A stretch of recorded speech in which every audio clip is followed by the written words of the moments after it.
Innal hamdalillah nahmaduhu wa nasta'inuhu wa nastaghfiruh wa na'udzu billahi min shururi anfusina wa min sayyiati a'malina may yahdihillahu fala mudilla lahu wa may yudlil fala hadiya lahu walhamdulillahilladzi qad amarana bil ittihadi wat ta'awun wa nahana 'anil tafarruqi wa tanazuh. Asyhadu an la ilaha illallah wahdahu la syarika lah wa asyhadu anna Muhammadan abduhu wa rasuluhu la nabiyya wa la rasula ba'da. Allahumma shalli ala Muhammad wa ala ali Muhammad. Fa ya ibadallah usikum wa nafsi bi taqwallah wa ittiba'i sunnah wajtanibul bid'ah wal istiqamah kama qala salaful ummah tibqan biqaulihi ta'ala a'udzu billahi minasyaitonir rajim ya ayyuhalladzina amanu taqullaha haqqa tuqatih wa la tamutunna illa wa antum muslimun. Wa qala Rasulullah sallallahu alaihi wasallam ihris ala ma yanfa'uka rawahu Muslim. Saudaraku seiman, hamba Allah yang cinta pada kebaikan dan kebenaran, yang selalu mengharapkan keridhaan Allah Subhanahu wa taala. Jamaah salat Jumat Masjid Al-Mubarak yang dirahmati oleh Allah. Syukur alhamdulillah. Hingga hari ini Allah Subhanahu wa taala masih memberi kita kekuatan, kesehatan, kesempatan, kehidupan, ilmu, umur, waktu, rizki, nikmat yang besar dan nikmat yang terbesar, terutama ditakdirkannya kita oleh Allah dalam Islam dan iman. Dan ini adalah tiket awal untuk menuju surganya Allah Subhanahu wa taala. Sebagaimana Allah nyatakan di dalam firman-Nya, wassalamu ala manittaba'al huda. Wassalamu ala manittaba'al huda. Keselamatan itu Allah akan curahkan, limpahkan, berikan bagi orang-orang yang mengikuti petunjuk hidayah Allah Subhanahu wa taala. Karena itu pastikan semua kegiatan, aktivitas yang kita lakukan, niatkan betul-betul untuk ibadah kepada Allah. Karena hidup dan kehidupan ini tidak ada arti dan nilainya kecuali kita gunakan untuk ibadah kepada Allah. Wa ma khalaqtul jinna wal insa illa liya'budun. Tidak aku ciptakan jin dan manusia, kata Allah, melainkan hanya untuk beribadah kepada Allah. Kemudian jangan pernah lupa dan melupakan diri untuk senantiasa berdoa meminta kekuatan, rahmat, pertolongan kepada Allah. Karena juga pada hakikatnya tanpa kekuatan, rahmat, pertolongan dari Allah, kita nggak bisa berbuat apa-apa. Masya Allah, la haula wa la quwwata illa billah. Saudaraku seiman, nama Allah yang cinta pada kebaikan dan kebenaran, yang selalu mengharapkan keridhaan Allah Subhanahu wa taala. Marilah senantiasa kita tingkatkan keimanan dan ketakwaan kita kepada Allah. Karena di kolong langit ini tidak ada manusia yang mulia atau dimuliakan oleh Allah. Jika ada manusia yang mulia dimuliakan oleh Allah bukan karena pangkat jabatan dan gelarnya. Apalagi pangkat, jabatan, kedudukan yang didapatkan dengan cara curang, dengan berdusta, dengan menipu, kemudian setelah menjadi pemimpin, pejabat, aparat, zalim, berbuat keburukan, melanggar hukum aturan syariat Allah, mensengsarakan umat dan rakyat, maka di akhirat akan mendapatkan azab yang sangat pedih dan berat, kecuali sebelum mati sempat bertobat. Orang yang mulia dimuliakan oleh Allah bukan karena gelar pendidikannya, bukan karena umur, suku, kulit, dan bangsanya. Tapi siapa saja di antara kita yang benar-benar beriman dan bertakwa, itulah yang mulia dan dimuliakan oleh Allah. Inna akramakum indallahi atqakum. Sesungguhnya orang yang paling mulia di antara kalian di sisi Allah adalah yang bertakwa. Kemudian Rasulullah SAW menyatakan, aksaru ma yudkhilul jannah. Kebanyakan dari umatnya Rasulullah akan dimasukkan ke dalam surganya Allah dikarenakan dua faktor utama. Takwa Allah, bertakwanya dia kepada Allah, wa husnul khuluq, dan berakhlak mulia. Saudaraku seiman, nama Allah yang cinta pada kebaikan dan kebenaran, yang selalu mengharapkan kepada Allah Subhanahu wa taala. Allah Subhanahu wa taala berfirman di dalam surat yang sering kita baca dan kita hafal. A'udzubillahi minasyaitonirrajim. Inna a'tainakal kautsar fasholli lirabbika wanhar inna syani'aka huwal abtar. Sesungguhnya kami Allah telah banyak memberikan nikmat karunia kepadamu Muhammad. Maka nikmat karunia yang Allah berikan itu syukuri, agar hidupmu diberkahi, dicintai, dirahmati oleh Allah. Dengan apa mensyukurinya? Jelas dengan beriman dengan benar.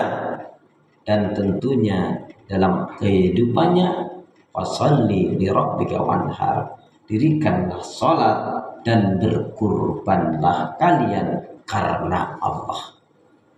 Dan terputuslah orang-orang yang membenci Islam, membenci Allah, membenci Rasul, terputus dari rahmat kasih sayang Allah Subhanahu wa ta'ala. Saudaraku seiman, ketika Rasulullah mendapatkan firman Allah surat Al-Kautsar ini, maka Rasulullah dengan tersenyum, kemudian sahabat memperhatikan senyum Rasulullah. Kemudian seraya Rasulullah melontarkan pertanyaan, tahukah kalian yang disebut dengan Al-Kautsar? Setelah Rasulullah membacakan inna a'tainakal kautsar fasholli li rabbika wanhar inna syani'aka huwal abtar. Maka sahabat menjawab, Allah dan Rasulnya. Maka dijawab oleh Rasulullah dengan keceriaan, ayat ini sungguh menghibur diriku bahwa sesungguhnya Allah Subhanahu wa taala memberikan aku hak untuk memberikan syafaat pada umatku. Dan Al-Kautsar yang dimaksudkan di sini adalah yaitu adanya telaga di akhirat nanti di surganya Allah Subhanahu wa taala. Dan di dalam telaga Kautsar ini banyak sekali kesenangan, kenikmatan dan kebaikan. Maka banyaklah nantinya di akhirat yaitu umatnya Rasulullah akan menjadi atau mengunjungi telaga Kautsar ini. Saat ini kita ada di bulan Zulhijjah. Di antara amalan-amalan yang utama di bulan Zulhijjah itu adalah yang pertama adalah haji. Haji adalah rukun Islam yang kelima. Rukun adalah sesuatu yang apabila tidak dikerjakan batal. Rukun haji adalah wukuf di padang Arafah. Dia sudah tunaikan semuanya, tawafnya, sa'inya, semuanya dia sudah lakukan, tapi dia tidak wukuf di padang Arafah, maka batallah, dia harus berangkat kembali, datang kembali di tahun selanjutnya. Nah, yang banyak di antara kita belum memahami, mengerti. Apa itu? Yang pertama, buang pernyataan, orang seperti aku tidak mungkin bisa haji. Ini adalah ucapan kufur dan tidak boleh diucapkan bagi seorang mukmin. Bersyukur itu tanpa tapi, bersabar itu tanpa tepi, bahkan sampai mati. Nah, karena itu saudaraku seiman, jangan pernah mengatakan orang seperti aku nggak mungkin. Dari sudah umur sudah tua. Nggak ada rezeki.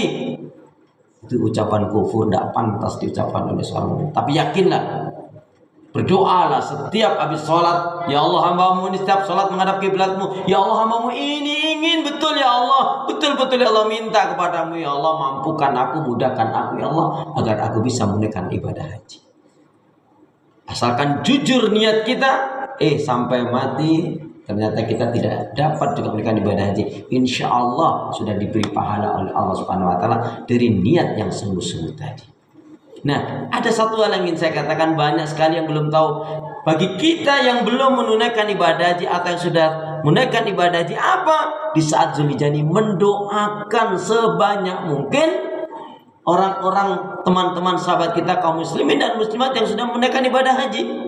Saya contohkan, ya Allah, berikanlah kemudahan, kebaikan, keberkahan, kesehatan, kelancaran dan kemampuan pada saudara-saudara kami menunaikan ibadah haji kaum muslimin dan muslimat. Ya Allah, berikanlah kemudahan, kemampuan dapat menjalankan rukun wajib sunnahnya haji, dan jadikanlah hajinya mabrur dan mabrurah. Ketika kita berdoa ini, tinggal tergantung yang haji berapa orang.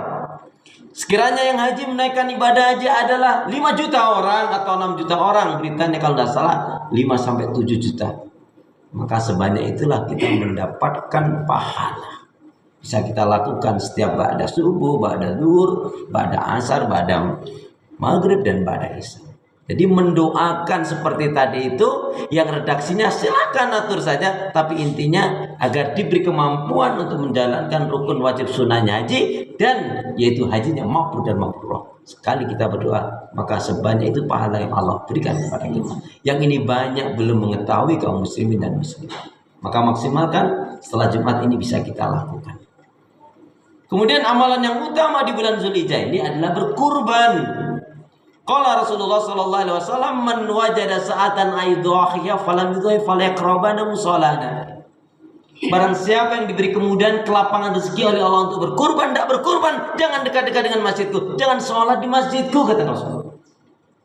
Itu tergantung niat nawa itu kita. Kita serius, kita sungguh-sungguh menabung 1 tahun sekali, masa nggak bisa?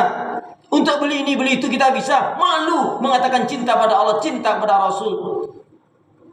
Karena kita tidak ada kesungguhan mungkin. Maka kalau kita tidak ada seperti itu, segera istighfar. Mulai hari niatkan itu. Kalaupun hari ini, tahun ini juga, yang tinggal beberapa hari kita belum dikasih rezeki oleh Allah, insya Allah tahun depan Allah akan mampukan. Asalkan kita jujur, betul-betul serius, kita sungguh-sungguh ingin berkurban. Ya, kalau haji seumur hidup sekali wajibnya. Tapi kalau kurban setiap tahun, jika kita diberi kemudahan kelapangan rezeki. Bayangkan setiap hari kita diberi nikmat oleh Allah Subhanahu wa taala. Coba bayangkan kalau kita bangun tidur tiba-tiba kita tidak bisa menggerakkan kaki kita, tidak bisa menggerakkan tangan kita, tidak bisa melakukan suatu aktivitas. 1 tahun sekali hendaknya kita, satu keluarga dapat pahala kebaikannya. Bahkan orang tua kita yang sudah meninggal pun kita cantumkan, kita cantolkan dapat. Karena Nabi mengajarkan, Bismillah ya Allah, ini kurban untukku, keluargaku dan umatku. Maka orang tua kita yang sudah meninggal, ya Allah ini kurbanku dan keluargaku, demikian juga kedua orang tua. Orang tua kita yang sudah meninggal ataupun yang masih hidup pun mendapatkan pahalanya. Ya, idealnya per jiwa 1 ekor. Tapi kalau satu keluarga hanya mampu 1 ekor, sudah cukup 1 keluarga itu mendapatkan pahalanya. Kemudian yang ketiga, amalan yang utama adalah yaitu saum. Saum ini bisa kita lakukan dari tanggal 1 Zulhijjah sampai 9 Zulhijjah. 1, 2, loncat lagi nanti 5. Enggak bisa, atau hanya ambil 8 dan 9-nya tarawih.